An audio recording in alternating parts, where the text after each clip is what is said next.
Hola Cancer Sun, Virgo Moons, welcome to your 2026 Sun Moon reading. If it resonates, consider a personal reading. If you want to see this video in its entirety, go to my YouTube channel under Veronica Garnett. If you want to see the extended version, go to my VIMEO channel under Veronica Garnett also. And then put in your own requests for your Sun Moon readings. I will put you in queue. I'm doing these by request only. Let's talk a little bit about your traits. So Cancer Sun, Virgo Moons, you're a wise soul. I think you had to grow up a lot faster than your other peers did because the environment that you actually, that was around you, you grew up in. You're very sensitive creatures. You're very perceptive also. The fact that you're so perceptive can really feed into your sensitivity, especially in an emotional sense. This combination can be very nervous, very uptight. So you got to get a handle on your emotions, because what will happen is you'll overthink and then you get over emotional, and then things start to spiral, usually downwards, not a good thing. So the evil in the world definitely bothers you, has an impact on you. You tend to be really introverted, very shy at times, but you're also very generous and you're very kind to everybody you meet.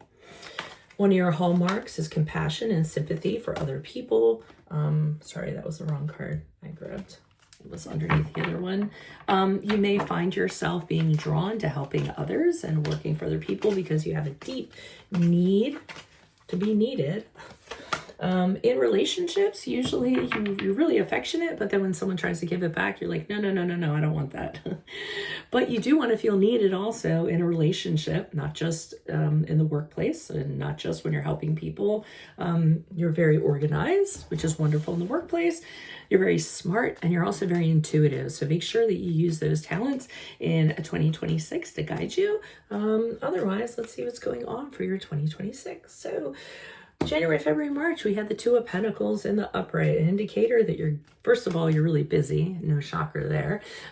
So you're really busy. You have a lot of options. Some of you might be working a lot of jobs. You might be multitasking. You might be doing so much you don't even know how you're going to fit in aspects of your personal life. And as you can see, you're really having to balance things while that whole tidal wave is going on behind you. So, but you are going back and forth between a decision. Typically a practical decision is what the Pentacles symbolize. So you're going to be deciding something amidst this whole, whirlwind kind of going on around you in all this busyness. And you might have to prioritize the things that you're doing. And that could be the choices that you actually have to make, that you can't do it all at once. You're going to have to choose things.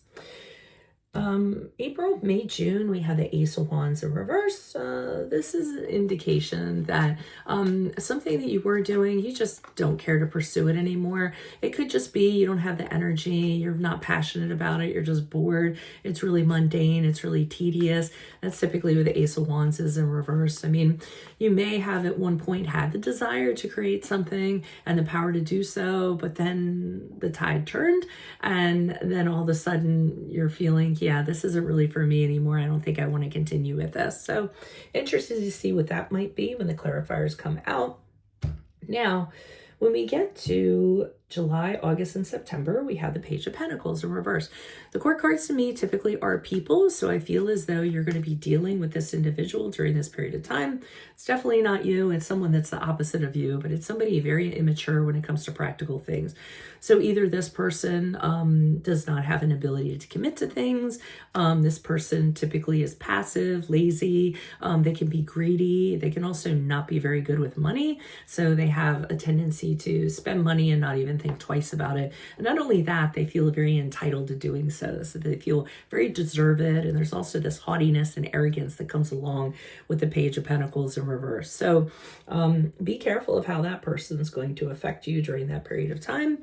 And as I said, court cards are usually people to me. So here's another person coming in October, November, December with a Knight of Cups in reverse. Now, it could be a different facet to this person that we see here coming out in a different way, because the Knight of Cups in reverse is somebody who is emotionally mature, emotionally unavailable, has intimacy issues, things of that nature. So they're not capable of connecting with people emotionally in a very healthy way.